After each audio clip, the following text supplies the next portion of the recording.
एक बार एक राजा गौतम बुद्ध के पास आया। आश्रम में बहुत भीड़ थी। तभी राजा ने बुद्ध से आग्रह किया कि वह उनसे एकांत में कुछ कहना चाहता है। अब बुद्ध बोले, सर्वत्र एकांत है और तुम्हें जो बोलना है वह यही बोलो। तब राजा बोला कि मैं संन्यास लेना चाहता हूँ।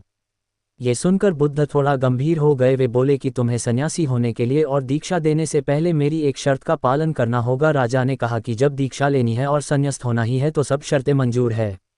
बुद्ध ने राजा को आदेश दिया कि अपने कपड़े और जूते उतारकर अपने राजधानी के राजमार्ग पर स्वयं को जूते मारते हुए चक्कर लगाकर आओ। अब राजा ने वही किया और उसके चले जाने पर शिष्यों ने बुद्ध से कहा कि जब हम दीक्षा लेने आए थे तब आपने ऐसी कठोर शर्त नहीं लगाई थी और आप स्वयं करुणा अवतार है, फिर राजा के साथ ऐसा कठोर व्यवहार क्यों?